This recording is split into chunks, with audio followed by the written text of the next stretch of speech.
Man, I keep threatening Rebbie I'm going to buy a wig one of these days. That'd be a sight for sore eyes. Not really. Make your eyes hurt, even hurt more. That toupee, my lord. My Uncle Freddie had a toupee, and he was so classy.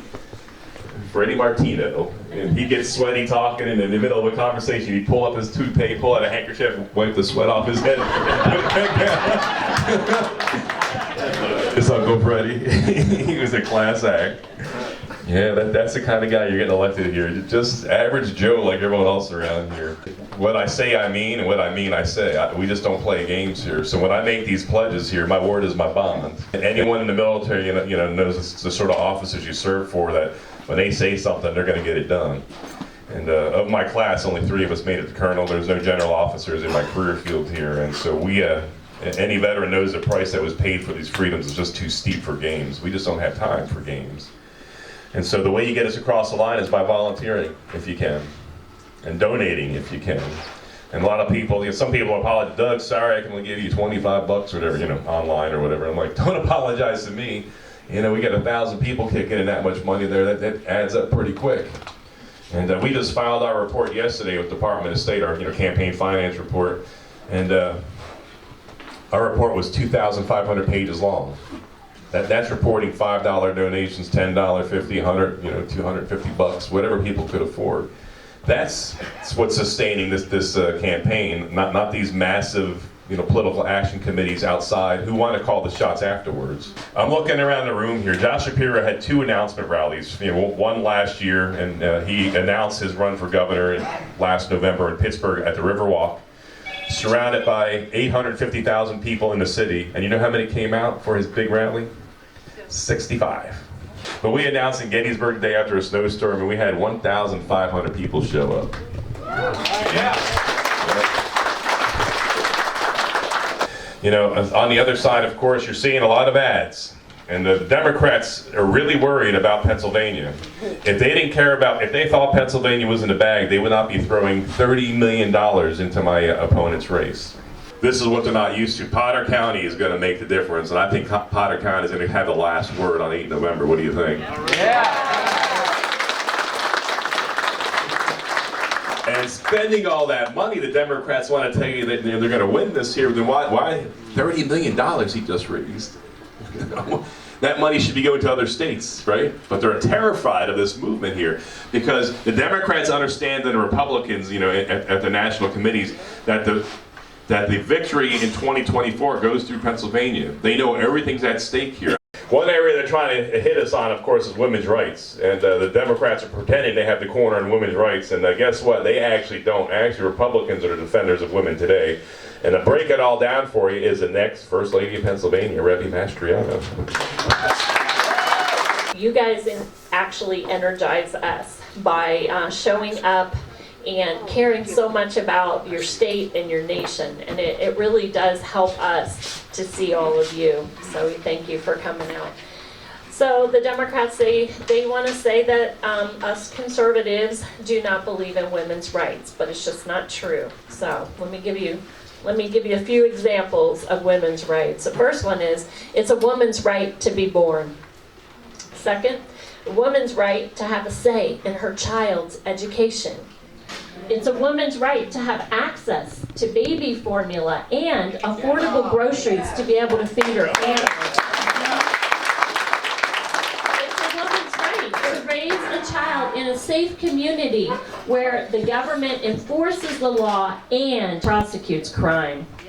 It's a woman's right to live in a nation with a secure border. It's a woman's right to the First Amendment. And we are Pennsylvanians after all. It's certainly a woman's right to the Second Amendment as well.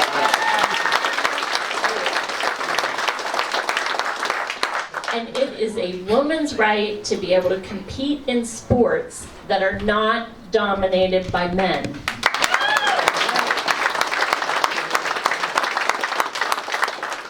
I'm going to guess that every single one of you out there could define a woman, so if you have any friends that are a little confused on that issue, please feel free to help them out.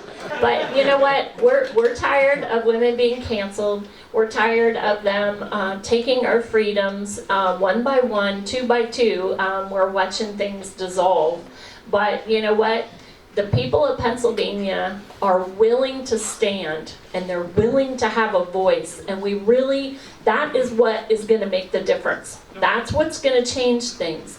It's not just Doug and I, it's not just even our campaign team and the people out there helping us, although we appreciate that and we couldn't do it without them. But it also takes all of you. And since you've now got to meet Doug in person and you're going to hear him speak, you now become an authority on what he stands for. And now you are a voice that we can count on to go out in your community and let people know. And you know what? This is not an election to sit out. This is one of the most important elections in the nation in our lifetime. So make sure you get out and vote. And if any of you are able to donate, it's Doug, the number 4, Doug4gov.com. So we would appreciate that, but we also would appreciate volunteering and word of mouth, get that word out. So all of it really, really is making a difference. Thanks to each and every one of you. God bless you guys.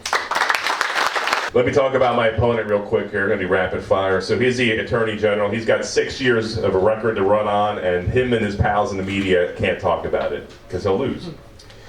Crime on his watch. He's a senior law enforcement official of the state. He owns it.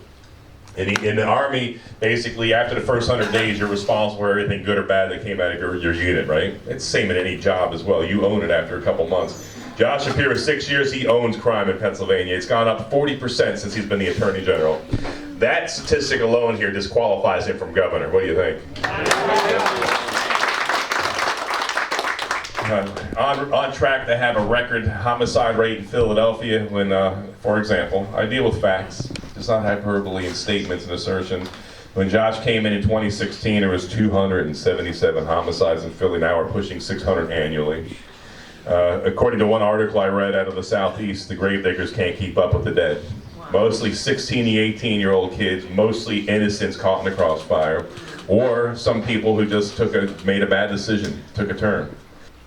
Josh Shapiro's watch were the 12th highest in homicides in the nation, 8th highest in homicide overdoses, 4th highest in fentanyl deaths. This community knows about that. And what has Josh Shapiro done trying to stop it? Hasn't lifted a finger. Stood aside, not having a backs for law enforcement. I mean, it's disgusting. Doesn't care about the sex trafficking going on in our state. You know, all these things really anger me, but that gets under my skin. Rebbie helped a young lady in Chambersburg that was locked up in the basement 2 years. Kidnapped in her country, brought here, and assaulted for 2 years. We're going to create a sex trafficking task force in Pennsylvania, and that task force, we're going to destroy them. We're going to go to war against sex traffickers. We're going to crush them off.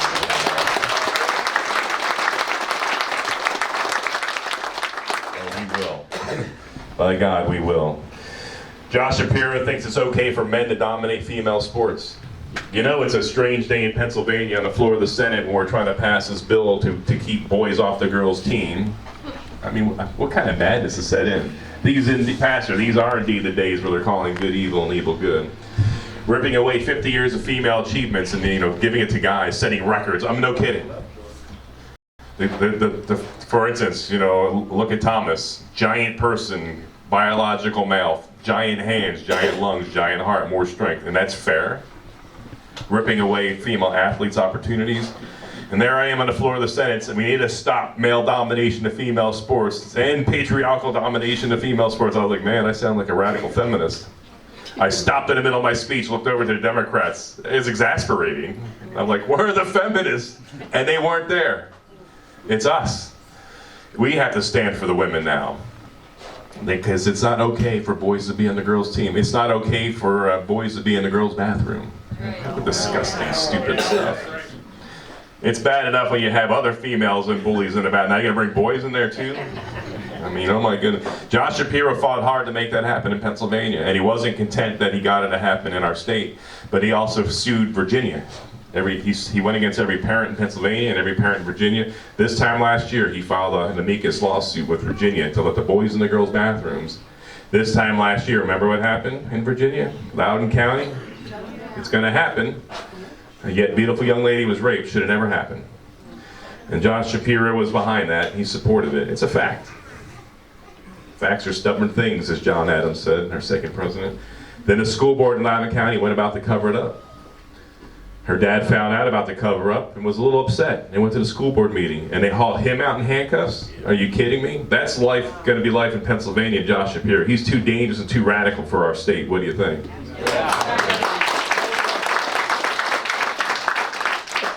Josh Shapiro sued to keep your kids in mass. He sued to keep your business closed down. When you needed him to do his job, he stood against you and in line with the Democrat Party policies on Tom Wolf. When Tom Wolf shut down your businesses, destroyed your cafes, your restaurants, deemed you a non-essential, you notice even all the cabinet shops in Pennsylvania were ordered closed, non-essential, except one in York County called Wolf Industries. Are you kidding me? And what did Shapiro do? That's okay. What did Shapiro do when Levine sent the sick back into homes, killing thousands, leaving you cut off from your loved ones for 400 days, or to die alone? God forbid they have Alzheimer's, dying alone and empty. Josh Shapiro didn't care. He went after the homes and not Levine. Anyone miss Levine? Yeah, I don't either. While that's all going on, Josh Shapiro sued the Little Sisters of the Poor. Are you freaking kidding me? Sorry. Are you kidding me? Freaking's okay? So my goal for Pennsylvania is to bring some common sense to our state. So on day one, woke is broke in our state. We're going to end it.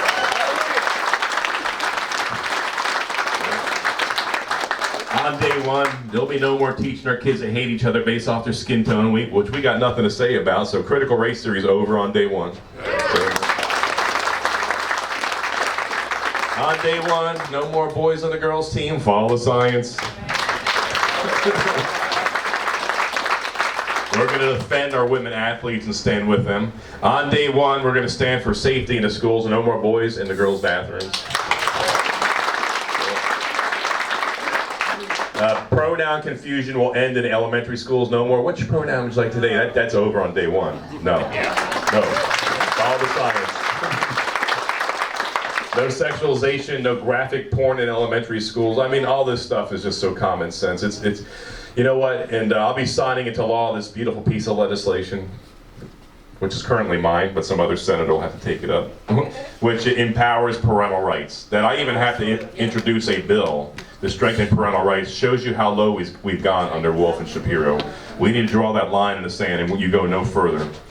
And in fact, we're done defending land. We're going to retake our freedoms in Pennsylvania. My goal is to make Pennsylvania the Florida of the North. What do you think?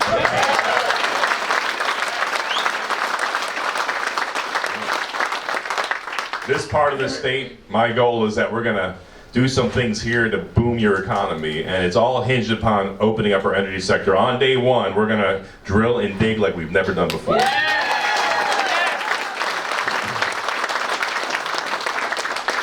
There'll be so much prosperity and opportunity here. Your kids are going to stay here. Your grandkids will want to grow up here. They'll have nice six-figure paying jobs to go to. And meanwhile, you'll be helping make the world safer for democracy by getting our allies over in Europe off of Russian oil and gas. I mean, it's a win-win. We'll take their money, right? Fantastic. We saw what's going on in Italy there with Giorgia Meloni taking over the government there. And of course, any conservative wins a radical, fascist. It's like, just shut up. Stop it. No, it's okay to love your country. It's not a problem. On day one, we're going to be a law and order state. We're going to have the backs of our men and women in uniform. Our law enforcement will know that Mastriano is looking out for them.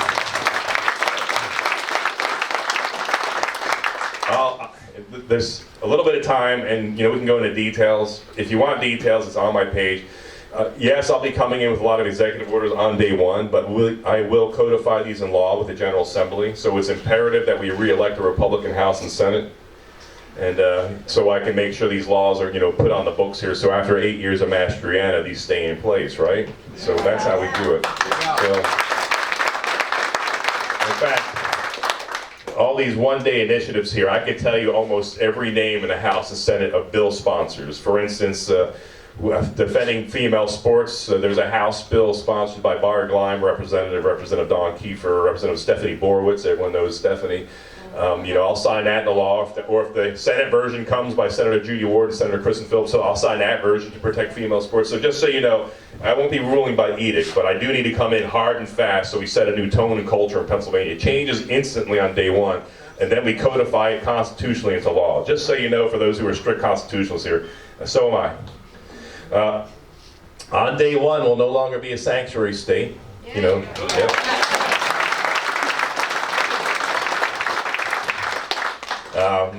Probably 90% of us here are descended from immigrants, and immigrants are welcome to our country. We have a legal way to do that. Illegals are not immigrants. Illegals are illegals. So Joe Biden thinks he's going to fly in those ghost flights, as he has been, with plane loads of undocumented individuals who've not been vetted or been vaccinated. Interesting. Only we have to get vaccinated. We'll have, as they pile onto the buses to be transported into the ether, into the countryside, we don't know where they're ending up. We'll have the beautiful Pennsylvania State Police there to escort those buses down to Delaware to Joe Biden's house. The first 100 days we're going to roll back regulations right now, and business owners know, but we all pay for it, whether you own a business or not. We have 153,000 state regulations. My goal is the first 100 days to get underneath 100,000. We're going to do it too, by the way. Yep. And then I look forward to signing into law that House or Senate bill. There's mirror versions where for every new regulation, 2 have to go away. I like that 2 for 1. I love it. Love it. So when those bureaucrats come up from Harrisburg and they repeat the most scary words spoken in English language that Ronald Reagan warned us about in the 80s, I'm from the government and I'm here to help. They will be less powerful and less able to help you, quote unquote. I'll be fighting like heck for school choice, and I believe the money should go with the kids, not to the system. Yep. Our good friend Representative Clint Owlett actually has a bill in the House that I look forward to signing law. It's an Arizona type of school choice. And finally, election reform. We got a long way to go on that. We'll be starting with voter ID. Yep. There's a lot more behind that. Go to my page, you can track everything that I have in mind for voting integrity. My heart is broken and this is not hyperbole media, it's true. I've seen more secure elections under the eyes of an international coalition in Afghanistan than in Pennsylvania. It's true. It's true. See me for details. Afghanistan, we require voter ID, by the way. I thought that was racist in Pennsylvania. And we required, ID for the Pashtun, for the Tajiks, for the Hazaras, for the others, the Kazakhs and the Mongols and the others. Then no one cried about that. They go, yeah, of course you need to have an ID. So we'll start with voter ID and move on down to ensuring that everyone has an equal vote. Whether you're in Potter County or Philadelphia, your voice should be the same, right? Yeah. So Pennsylvania, we have a special place in the history of our nation, and I believe in God's heart as well, because we're founded by somebody who was persecuted for his Christian faith. His name was William Penn. And he ended up in jail several times for his faith, belonged to the wrong church, didn't have the right political ideas, and even on his second imprisonment, King Charles II, wanted to let William go as a favor to William's dad, Admiral Penn, who helped beat back the Dutch during the Anglo-Dutch War, and said, William, I'll let you out of jail early at the Tower of London. Just don't talk about Jesus and join the right church and tone down your political discussion a little bit. And you know what he said?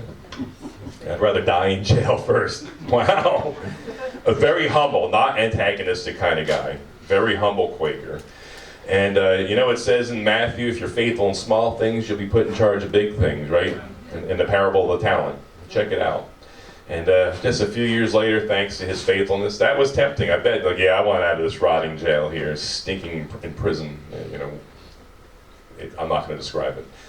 And he stood on his convictions, and God blessed him with the Commonwealth of Pennsylvania. And with that blessing, with the Commonwealth of Pennsylvania, we have Philadelphia that he founded. And in Philadelphia, in 1776, a new nation was born. By somebody who was mocked in the media. They attacked his faith all the time, like today, like similar. I'm not comparing myself to Penn, just it's tragic and sad to watch that the 200 and plus years of religious freedom we've had and respect we've had in Pennsylvania, United States, has been an anomaly as far as respecting people's religious beliefs. It's been an anomaly in history. We're seeing a time now where it's okay to attack certain faith groups. And that's why I made it clear and known to the media when we won that beautiful primary in May that any reporter who peddles in hate and bigotry against anyone's religion, we won't talk to. And it's a darn, some of them got the message, others just don't quite get it. Yep. It's not okay. We can disagree and have a robust debate, but it should not come to ad hominem attacks because you don't like what I do or don't believe. And I fought, just as every veteran. I see some Marine Corps veteran here. We got Army, Navy, Marine, Air Force, maybe a Coast Guardsman or two. And what you fought for was to defend your right to believe whatever you wanted to. And that's the idea of William Penn. You come to Pennsylvania, now America, and you live your life as you see fit, and not as a governor or king or magistrate thinks you ought to live. And so we are at a crossroads between the tyranny of Tom Wolfe / Josh Shapiro or a new birth of freedom under Governor Mastriano. This is no game for me. Those are some pretty lofty words here, but I mean it. I'm looking as many of you in the eye as I can. We're going to restore freedom to Pennsylvania. My goal is to fulfill the vision and dream that Abraham Lincoln gave in Gettysburg, Pennsylvania. Pennsylvania is writ large in our nation's history. After that horrific battle, Abraham Lincoln came and gave his speech in my district, and no, I wasn't alive then. Not that old. But he talked about our history 77 years ago, 1776. And then he remember our fallen, those who gave the last full measure of devotion. And we remember them. But Lincoln, in his speech, kind of turns a little bit. And he says, okay, now I'm adding this. Rather it is for us. Rather, it is for us, the living, to be dedicated to the unfinished work. A republic, if you can keep it, Benjamin Franklin, 1787, Philadelphia. A republic, if you can keep it. Rather, it is for us, 1863. Rather, it is for us, the living, to be dedicated to the unfinished work. So what happens on 8 November is in our hands. And success and failure hinges upon your decision, your ability to help us, to volunteer, to donate if you can, and don't let that be between donating and eating or paying your bills. No, you take care of yourselves first. Or getting out and vote and having others get out to vote. It's in the hands of Potter County. It's not just on our shoulders, it's on each of our shoulders, because you get to pick your governor. And we choose wisely 8 November. It's going to be a new day in PA. We're going to see a restoration of prosperity and hope across our state, and I believe that will change the course and trajectory of American history. Thank you guys, and God bless you.